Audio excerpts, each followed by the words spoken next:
So the question I wanted to ask is, should you buy a Tesla in 2025? And if so, which model, new or used? Are there better alternatives? Does any of this geopolitical stuff bother you? Is that part of your decision-making process? And I've test driven all the different Teslas and other EVs I've been in to check out and kind of get some of the stats, info, comparisons, thinking about whether or not they can do what the Teslas can do and if they're great alternatives at this point. And I'm gonna start with the Model Y that we got in 2022 here, and then go to the Model Y from 2026, the Juniper, and then obviously you can see over there is the Model S. So I'm gonna give you all the information that I've been thinking about over the last few months and making this decision. I'm telling you, when you go through the process and you really get online in the forums and Reddit and Facebook groups and all these things, you really start to understand the pros, the cons, all the in-betweens, and I'm gonna lay it all out for you here. So really stick through the end of the video because it's gonna be a good one. And to start, I'm gonna talk about the Model Y Performance that we got back in 2022. My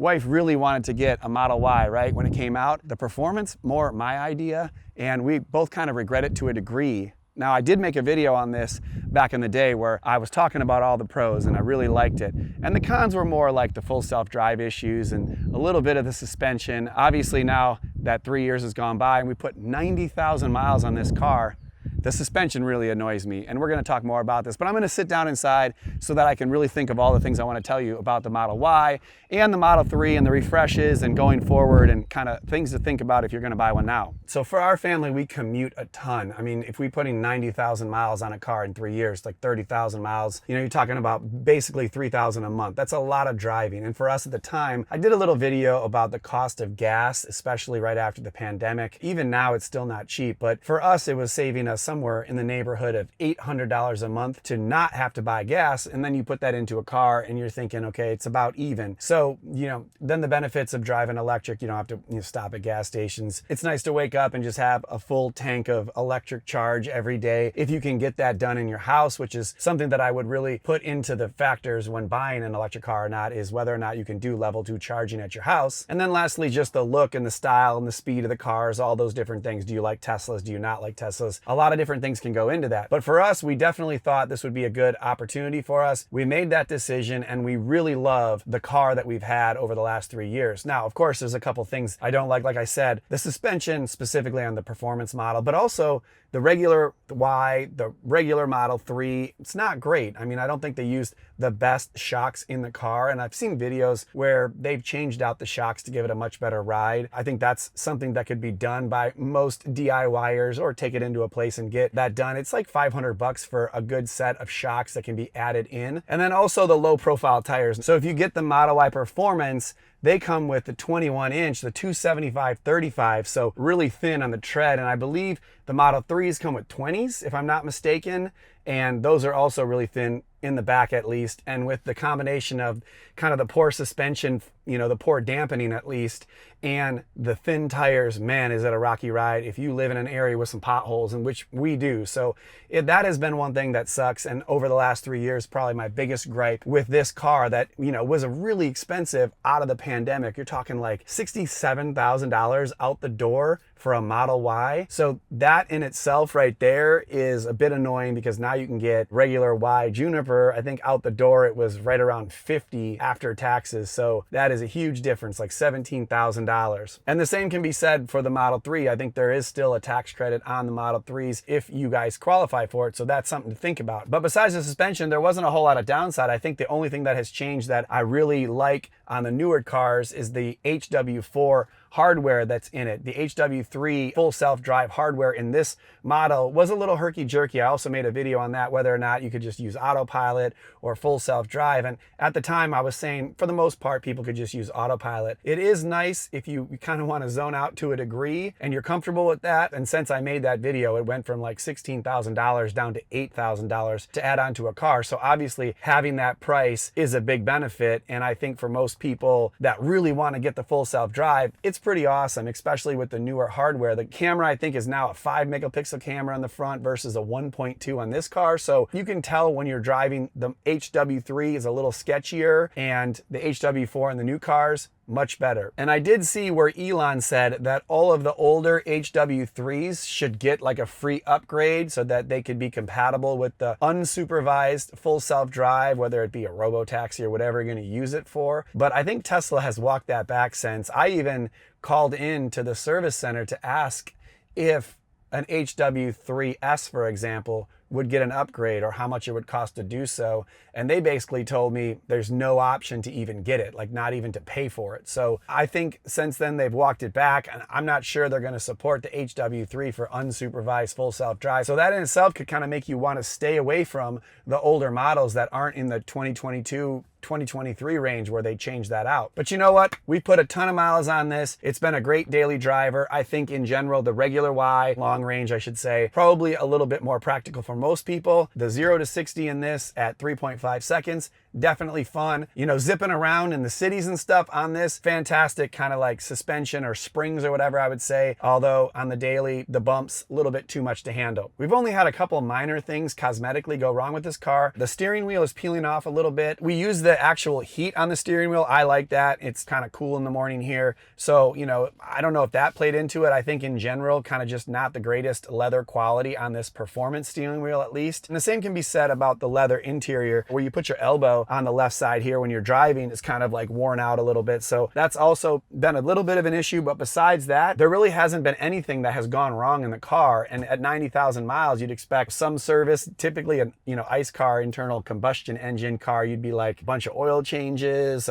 probably something would go wrong with regards to, you know, air filters, hoses. I don't know. There's a ton of things that typically go wrong. And in my truck that's got 100,000 miles, I've had it into service a lot more than we've had this car. And then the obvious downside, if it's 67,000 out the door, it was pretty expensive monthly for us. So it did kind of counterbalance the fact that we didn't have to pay for gas. And so considering the giant payment that we have on this car and the fact that the newer ones are so much less expensive and have a bunch of new improvements, made me start thinking maybe that's a better bet for us to do to save money and improve the ride quality on something that we're driving 50 to 100 miles a day. So I'm going to go outside and talk about that for a second and then kind of give you guys the thought process of which one of these you should choose. All right, so externally speaking, I happen to really like the new Model Y Juniper, the look of it. I like the headlight look. I think it looks cool. I really like the new Ultra Red that it comes in. I mean, I didn't mind the old red. I think it's really cool. But I think that this new Ultra Red is pretty badass. I think it's probably one of the best colors that I see on any car, period. And that even goes for that one too. I think I like this one better. And since I had, you know, the Model Y Performance with these 21-inch rims that are banging around all the time and, you know, getting scuffed up because they sit out almost further than the tire here, I happen to not mind these aero cover wheels at all. I really like these 19s. So a much better range on this car. I think it gets about 327 miles on a full charge for this dual motor, you know, all-wheel drive, while the performance model here said 303 when we purchased it, but then it kind of reset to around 270 after Tesla had gotten in trouble for kind of overstating the range that you can get with this car. And to be honest, we never had gotten 300 miles of range on this. We're lucky to get 200, 225 to be honest. And then I really like the back of the car here too. I like how it has this little panel here. I like how it says Tesla there. It also has a light that shines down here that gives it this real cool glow in the back. And I just think in general, it's a pretty badass looking car. I like that one as well, but I think that this, just being a long range, not having the performance, is really nice looking car. And I know for the most part, that's kind of a general sense of what people like. I know some people like the older style a little bit better, but not for me. I think this is a great car. So I'm gonna step inside the Y here and give you a couple more of the interior differences and then start talking about, should you buy this? Should you consider other EVs out there? Or should you buy a used Model 3 or Y and then move on to the S and the X and Cybertruck and kind of where those all sit in my thinking at least, and maybe it'll help you out. Now, one of the obvious similarities from this Y to that Y is that you sit up a little higher, and I've gotten to like that. You kind of have a bird's eye view of the road and everything, and driving in the 3 and the S, you're much lower, and so my legs kind of sit more comfortably in the Y. They're not, you know, my knees aren't up here when I'm driving. And, you know, in general, they perform and they handle and all that well enough that I think there's really no trade-off in getting a Y versus a 3. That's just my personal opinion. You get a lot more trunk space here with the Y over the 3. So that's just kind of something that you'd have to consider. But what I do like about this is that everything is just well done. You know, just from shutting the doors, for example. It's a much more solid sound. Everything's quieter in here. You don't hear things outside the car as easily. And the same goes for when you're driving it. The road noise is minimal too. With the performance at least, you could hear everything, you could feel everything. In this Y, it's got fatter tires, it's got better suspension, there's less noise inside, you got double pane windows, you got better glass on top so the heat doesn't come in as much. Those are all huge benefits. I do like the interior look too. We had a little wood bar in the front, now this is like Alcantara or fake, I don't know, it looks kind of like cool fabric. A nice general vibe inside, and then you get the ventilated seats in the front that are also heated. Now that's interesting for our family because, to be honest, we love the heated seats of the Y that we had. It was much hotter for heated seats. I kind of think that I'm in the minority with that though. It doesn't seem like anyone else really cares about the heated seats being really hot. In here, in the new Y, they're not very hot. They can have ventilation for cold, which is a great trade-off, especially if you're in a hot area. But we're in Southern California. We typically kind of use the AC to make it nice and cool in here, and then we use the heated seats to keep our back warm. That's just my family and I though. So I think for the most part, people are gonna be okay with having heated and ventilated seats in the front. But yeah, the back heated seats are about half as hot as they were in the other car. So the kids complained about that initially. In the end, they really like this car too. You also have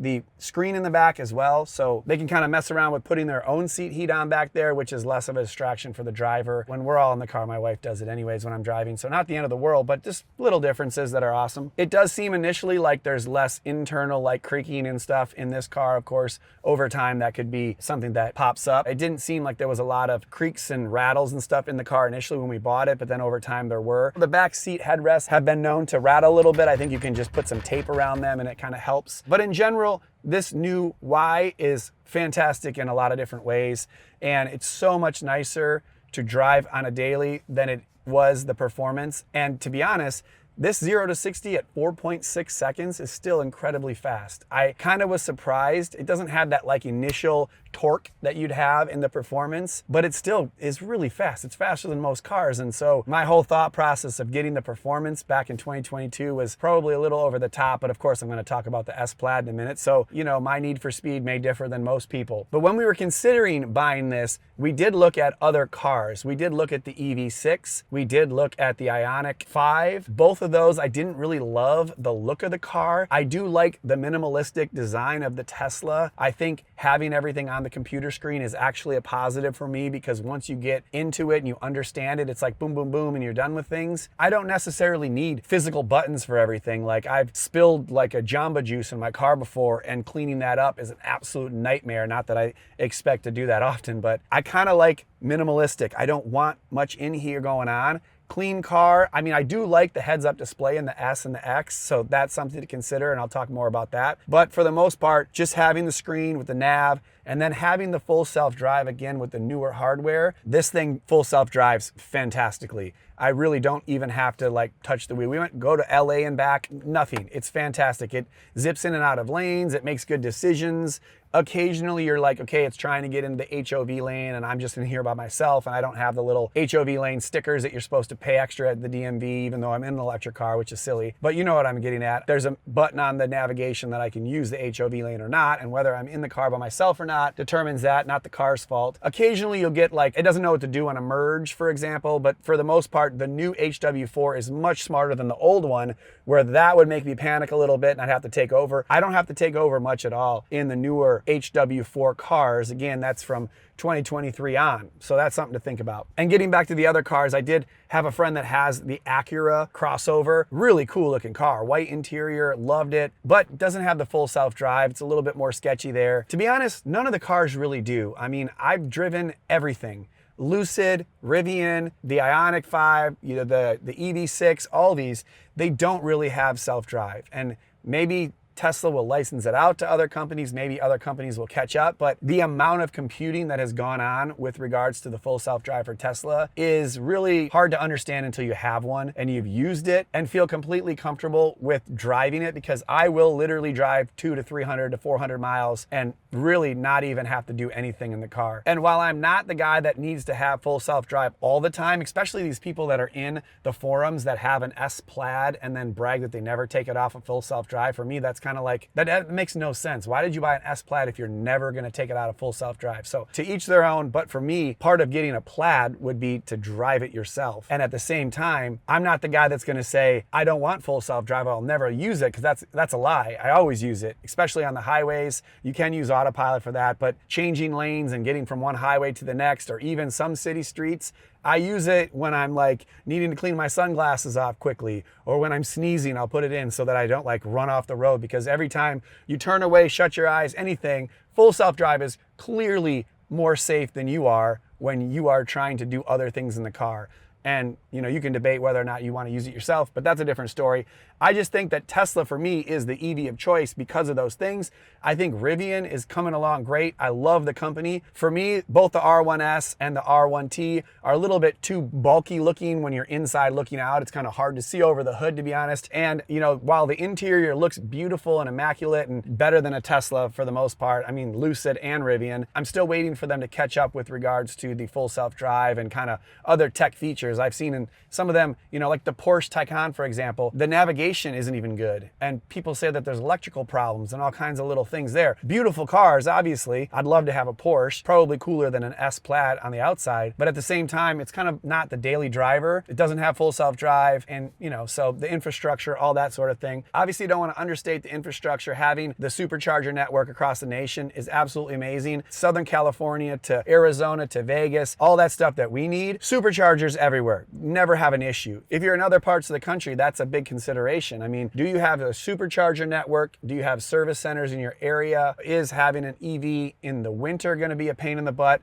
Those are problems that I don't have, and I'm glad for it, but I have seen a lot of people talking about, you know, warming up their car in the morning, which is something you don't have to go out there and turn on the car yourself. I mean, you can just press a button from the app and the car can be at the specific temperature you want. So I think there's a lot of benefits to having a Tesla, but at the same time, you know, there's drawbacks. I do think for long drives, it's not as cost effective as people think. I mean, going to a supercharger and having to stop every few hours is not convenient, to be honest, and it's not cheap. Charging at superchargers can be rather expensive and more in line with actual gas costs. So if you're going 200 miles or longer in a trip, it's not going to be beneficial necessarily to get a car to save money. It's still fun, and to be honest, a lot of people will go get food while their car's charging, and if you do it right and get your car almost down to zero, you can charge in 15 minutes almost up to 80%. So you can do it right, and you know, you can make it easier on yourself, but it's definitely not going to save you money if that's your goal. And the same can be said to supercharging if you don't have the ability to level 2 charge at home. We were able to upgrade, and while I don't have like 44 miles per hour charging, we have like 20, which is still really efficient for one EV, but now we have 2 EVs. And so it's interesting that the new Juniper can go 22 miles an hour, the old one does 20, and the S only does 17. But overall, our miles haven't changed. It's just not trying to put all the miles on one car. So I can charge one in one night and the other the next night, and we can still manage. So not the end of the world, but definitely more convenient if you can charge at home and get from, you know, 25% back up to 70 or 80%, which is probably the best charging curve. And those who have charging at work, that's also a really big benefit. So if you can just put it in the parking garage and charge up at night, then you can come home and drive back and so forth. And I know friends of mine that have that. I know my friend Chana Technodad does that with his Lucid Air, which, by the way, absolutely beautiful car. Interior doesn't look quite as cool from the outside and doesn't have the full self-drive. So again, kind of 2 strikes against it with regards to me using it as my daily driver, but definitely a beautiful looking car with great interior and leather and all that. Now, I want to talk about the S and the X. So I'm going to go outside again. Oh, I love the way that sounds when it shuts. It's so much more solid than the other car that we had. Now, here is an S. And I already talked about why I would probably choose a Y over a 3, because the Y is just taller, it gives us more trunk space. You sit in a more comfortable position when you're driving, and besides that, I think the Y has all the benefits of the 3. And to be honest, this all-wheel drive right here is actually faster than the 3 in the 0 to 60 speed with their all-wheel drive, or at least their long-range, rear-wheel drive model, one or the other, I can't remember, but they're all fast. All Teslas are fast, to be honest. So if you're thinking about, I want to buy a Tesla and I want it to be fast, do I need the performance model? Probably not, to be honest. They're all pretty fast. But if you're a speed junkie, then you might be considering getting an S or an X. And then that's another whole ball of wax right there, because I ended up getting here the S Plaid. I got a 2024 used, but I also considered the X. And the only reason that I didn't get the X was because I don't really want the Falcon doors. I don't want those to open up like that. I see no value in that for me. I do think I like sitting in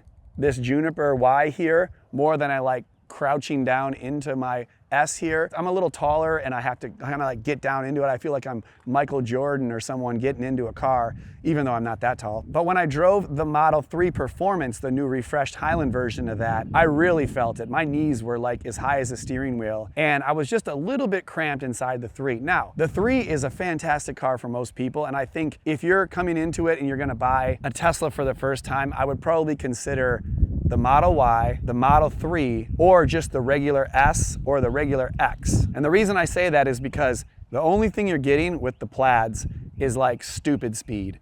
And now you might say, well, I want that. But the regular S and the regular X are extremely fast. And they still come with the air suspension. They still look nice from the outside. I think the S, even though now this is a refresh that's like 4 years old at this point, it still tracks. It still looks great. I think it's one of the cooler looking 4-door cars out there. But the Y and the X are a little bit closer because I think that they've done a really good job with the suspension. I think you can do a lot by getting the 19-inch rims with the aero wheels and a little fatter tire. And the combination of that and the double pane glass makes this really ideal for most people. Whereas the X, I mean, you're just basically paying for the big doors that come up. And then the Plaid, if you get it, that's a pretty big expense. It's almost 2x the price. So, for some people, that's definitely going to be an option, but I think there's a reason why this is like the #1 selling car in the world. I mean, we do have to talk about the Elon stuff here, but I think this is going to continue to be a big seller in general is what I'm talking about. But for me, I considered the Model 3, the Model 3 Performance, the S Plaid, and I started thinking about what I'd want. Now, I didn't want to get 2 Model Ys, but I do need a car to drive because I'm driving a lot for work. I'm doing a lot for YouTube. I drive for coaching. It's like I'm always driving, and to put 90,000 miles on this car in 3 years is not really ideal for anybody. Plus, then half the time Jen's looking for a car and I'm like taking it somewhere and she's like, great, I got to take the truck. So we have the truck for moving some of the stuff like the big TVs and all that on my other YouTube channel, but I needed a car is more or less the issue. And I got a chance to take a Turo on a Model 3 Performance, and I really like the car. It's pretty awesome. But let me tell you more about the decision-making process between the Model S and the 3, and I'm gonna sit inside here to tell you that. So this is funny, I don't even have room in the dash to set the camera down, so I'm just gonna hold it. But yes, I had a chance to Turo a Model 3 Performance for a couple of days, and I took it up to LA, and I definitely noticed the improvement in the suspension. It definitely had a little bit more zip than our Model Y Performance. I think the difference was 0 to 60 in 3.5 seconds down to 2.9 seconds in the Model 3 Performance. So I would stop right there for most people because that's even faster than the Model S. The Model S long range, though, does have that air suspension, and that is nice, specifically in combination with the 19-inch wheels and the little fatter tires that you get. And I'll talk about that in a second. But the Model 3 Performance, lightning quick, very nimble on the road, still no heads-up display though, and it doesn't have the air suspension. So for me, it was like a couple of big positives and a couple of negatives, and I wanted to get a chance to drive the S just to see it. I'm like, let me drive the S, even though they're so expensive, I don't think I could afford it, and I don't think it's a good idea to buy a new S and all that. And I was like, okay, let me go drive an S Plaid just to be silly. And I got to drive one for a day, an overnight, with the 19-inch wheels and the aero covers, and I fell in love with that car. I was like, holy cow, it's so smooth. All the bumps that I've been going over in the Model Y Performance for the last 3 years, I barely felt them. And I was like, man, that made it real for me for a minute. I think it just killed all the other cars for me. And that's something that a lot of people talk about. They're like, don't drive the Plaid or you're definitely gonna want it. And then I started thinking, okay, what about a Model S? Just a regular 0 to 60, 3.1 second, no Plaid mode, no ludicrous launch, whatever, but it's really fast. And I did take a test drive in the Model S, absolutely love that too. Now the only difference was that Model S that I test drove had the 21-inch rims, the Arachnid wheels that have a really thin wheel like my performance model, and I went through the same area I was here and I was like, okay, I can see it's not just the air suspension, but it's the tire choice, it's the wheel choice that does make a difference. So really I would say to most people, if you're thinking about getting an S, is get a regular S with the 19s and you're gonna have a really awesome car. But of course, I went a little bit crazy and I thought about the S Plaid. And that brings me to one of the biggest things to think about, which is, should you just buy a used car? Because there are so many Teslas out there right now, and the brand has been damaged a little bit, to be honest. The Teslas are pretty inexpensive right now for a couple of different reasons. And I'm gonna talk about that now, and I hope it doesn't really offend anyone, because anyone can have whatever political opinion you guys want. Doesn't really matter to me. I'm just kind of saying it like I see it. And it seems like Elon has kind of hurt the Tesla brand to a degree, kind of out there speaking his political mind. And a lot of the times his comments kind of reflect poorly against the people that typically buy EVs, I think. For the most part, you have a lot of people in California, a lot of people across the country that probably lean a little bit more liberal buying Teslas and trying to help the environment and kind of moving away from gas-powered cars. And so to kind of constantly be kind of at them all the time. I know the hate Elon stickers and all that have been kind of out there. I see them a lot myself. So at the same time, Tesla prices for new cars have dropped dramatically. The brand has been hurt a little bit too, and used car sale prices for Teslas have also dropped dramatically. So you got a lot of angry sellers and you got a lot of happy potential buyers out there, because if you look at a new S Plaid and you spec it out, it's like $113,000, $114,000 out the door. And you can actually get an S Plaid, whether it be a 2022, 3 or 4, anywhere from $50,000 up to $80,000. So they depreciate a lot, and that's something to think about. If you're talking about like in peak 2022 where they were like $140,000 and you're trying to sell your 22 right now, you're lucky if you're getting 50. So depreciating $70,000 in addition to the sales tax you paid, insurance that you paid for, multiple years on one of the higher priced insured cars on the road, is that 1,000 horsepower worth it?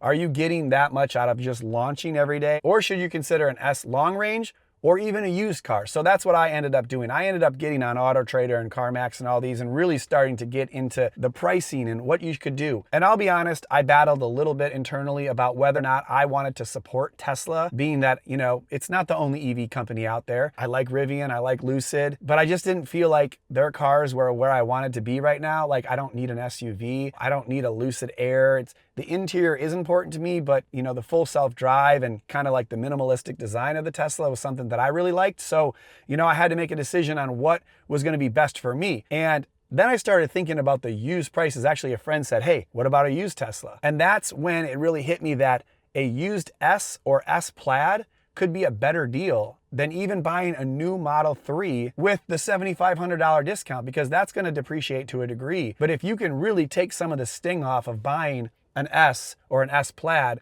by buying it used, there's significant savings to be had since the market kind of has gone down for a variety of reasons. So that's something to think about. Now, it does take a little bit of research, because if you want to get a Model S, for example, with the HW4 and you want to have the bucket seats, then it's got to be like a 2024 after a certain time in March. Or if you just want to have the HW4 but you don't care about the bucket seats, then it's like 2023 they changed over from HW3 to HW4. So there is a little bit of like hunting involved in trying to make that right decision. But luckily I joined both a Facebook group for Tesla Plaid owners, and I saw on Reddit a bunch of posts about the timing of all these things, since Tesla doesn't just do like 1 year changes where it's like a 2024 has all this and a 2025 has all that. It's like whenever they have something, they'll add it, and then that's the date you got to start thinking about it. So I didn't really care about the bucket seats, and to be honest, they're all right. It's not like I had to have racing seats in my car. I didn't really care about that. But the more that I looked, I did want the HW4, especially after I had experienced it inside the Juniper, driving around to see that that's so much better at navigation than the Y that we had. So I wanted to get that, and I didn't really care about the bucket seats. So I was looking at a 2023 or later Model S and Model S Plaids, and then started kind of diving around in there. And I ended up finding a lot of great deals. If you want to get a Model S used, you can literally get one for 40 grand, 35. It's crazy the prices. I saw 2022 and 2023 models with the blue color and the cream interior that I thought looked really nice. And those were like 38,000 bucks. I mean, if you put a decent down payment on that, you're going to be paying like $300-400 a month for a car. That's pretty reasonable. And to be honest, if you compare a 2023 S versus most cars on the road that are EVs, it's not even close. There's nothing that comes close. I mean, some of these new EVs like Polesters, and if you look at the EV9s, and if you just look at your average to above average premium looking EV, they're pretty expensive. So it's not like Tesla now that they have the new refreshed models and also the tax credit that may or may not disappear here soon. They're pretty reasonably priced. So that should no longer be a consideration. You're not in peak 2022 where you're like paying 70 grand for a Y. And so that's what I did. I ended up getting a Tesla S Plaid 2024 with 5,000 miles on it, and I got it for like $40,000 off the MSRP. I mean, it's ridiculous how much I saved. I feel much more comfortable buying an S Plaid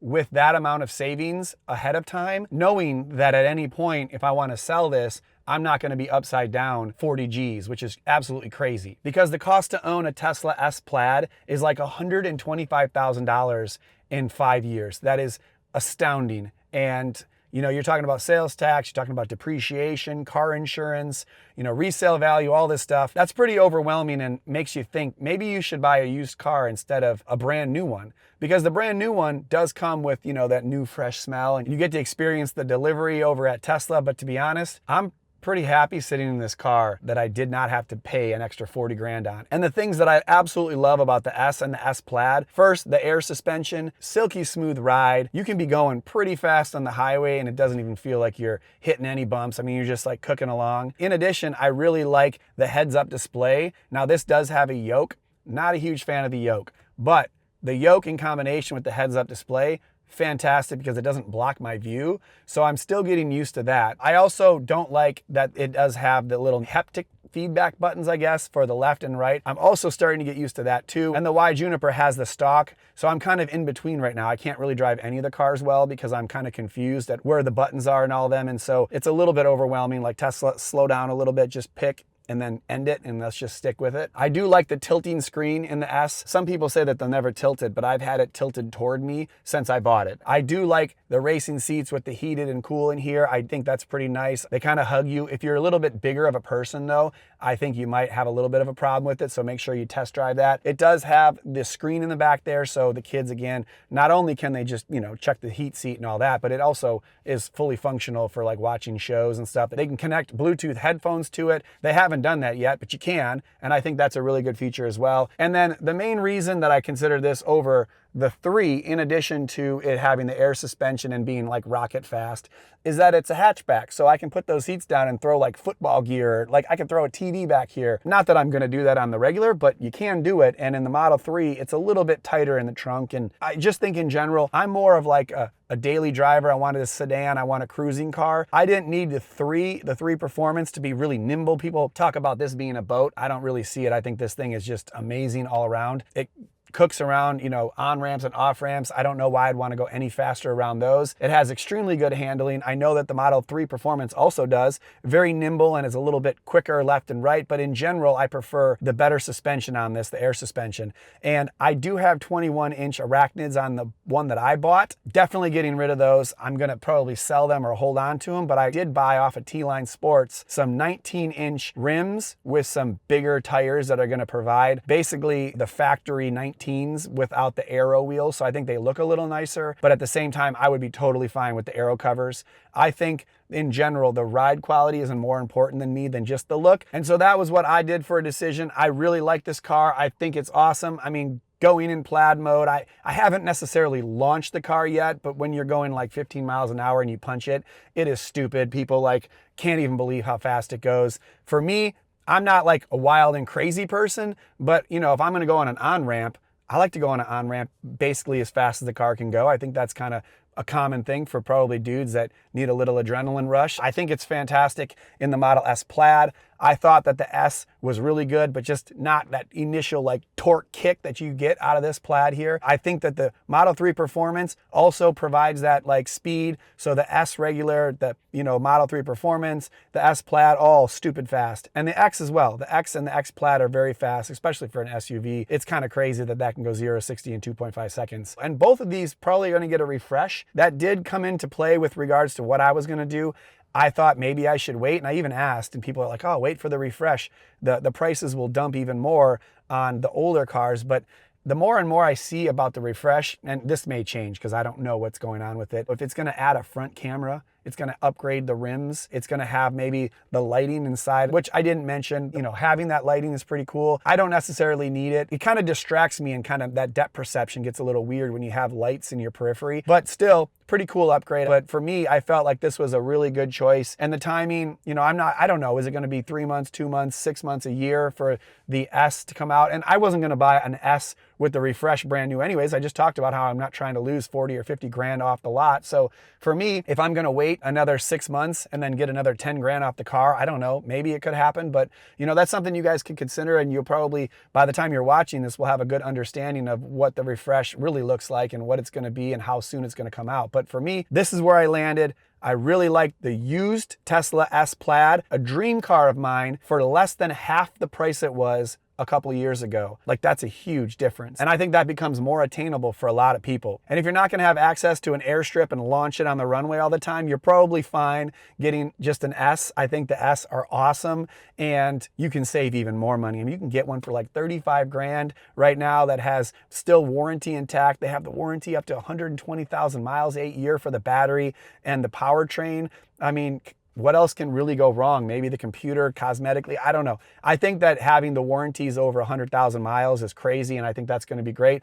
Now, I'm hoping not to put 100,000 miles on this in the next couple of years, maybe down to the 12 to 15,000 a year, but it's there, and I have basically my full warranty on this used car. I got the color I wanted in the blue. I think it looks really nice. I got the rims that I can maybe sell. I could have been fine with the 19s. I got the Plaid mode. I got heated and cool seats, bucket seats, the yoke I can see on the heads-up display. I really think that that's a big benefit of the X and the S. And while my wife has the Model Y Juniper, which is her dream car, finally got rid of the Performance. My bad, Jen, it is what it is. I'm a dude and I picked the wrong car, but still, we're really happy with both of those Teslas. And then for the Cybertruck, I haven't really mentioned it. To be honest, not really a big fan. Initially, I was like, for like a hot second, I was like, do I want one of those? Is that something that's really cool? And that faded pretty quickly. And I'm kind of glad I didn't go with that. I already see that they're losing a lot of their resale value as well. It just, I don't know if it was ever a great choice. I know people have them, and I know that they're really fast and they can do some things, but you see so many videos where like a regular truck can pull more or longer and has gas powered, so you're not going to be stuck somewhere in the middle of nowhere. And I don't know, just all of the videos that I've seen in general kind of give me the feeling that I wouldn't want a Cybertruck. And I hope that doesn't offend anyone that has them. And I hope that I don't offend anyone that really hates them. I mean, in the end, it's just your personal opinion. But the Cybertruck was something that I really don't think I would have liked. I had seen a cool like render mock-up of what a Cybertruck would look like if it was like the 4Runner style. And I saw that on Reddit. Someone made that picture. Looks totally cool. And I would totally consider that. If it looked more like a Rivian to a degree, maybe they'll just ditch the Cybertruck. Probably not. I know there's some pretty stubborn opinions at Tesla, and it just may not come to fruition, but a lot of cool things in general to think about, like the robo-taxis, like a Model 2. Are they going to have some cooler, different vehicles coming out soon? Does that lower the price for some of the used vehicles you can get on the secondhand market here? I really think used Teslas is the way to go, unless you're going to buy a brand new one off the lot, get the tax credit, have that new car smell, and you're going to keep it for 5 or 6 years, and it's not going to be a big deal that you might be upside down on it. Definitely to consider a new one, you probably want to factor in some of those things, and also infrastructure, whether or not you have a level 2 charger, all these things. Definitely some hybrids coming out that might compete with this, but for me, Tesla kind of ends up being a practical car for us, an EV. We can charge at home. I never have to stop at gas stations. We're in Southern California, so we don't have to deal with a lot of the elements. And at the same time, the full self-drive and features happen to be exactly kind of what we want. I'm good with the minimalistic screen. I like some of the advances. Definitely sound in the car is better. You don't hear road noise, not as bumpy as the older ones, so a lot of improvements. But I'm definitely interested to hear what you guys think. This has been a long video. Thanks for sticking with it. What do you guys think with regards to Tesla in general, which model you might purchase. Are you gonna buy used or new? Do you have any questions? I'm happy to answer any questions you may have because, to be honest, I've kind of been obsessing over this for a while. So I have so much rattling around my brain that I'm really happy it's kind of just settled down now. I got the Model S that I wanted. We have the Y Juniper for the family. And to be honest, both of these car payments together is just a little bit more than the Y Performance was by itself, which is kind of insane. And we're still saving because the gas prices that we would be paying is probably almost $1,000 a month at this point with how much we drive. So a lot of factors involved with us. So let me know what you guys think, and I want to hear your guys' stories about it. Be kind and be fair in the comments, but at the same time, I'm interested to hear. Make sure to smash the like button and subscribe to the channel. I'm going to be making a lot more longer form videos about my experiences with a lot of tech and a lot of things in life. So make sure to subscribe to the channel, and I'll see you guys on the next video.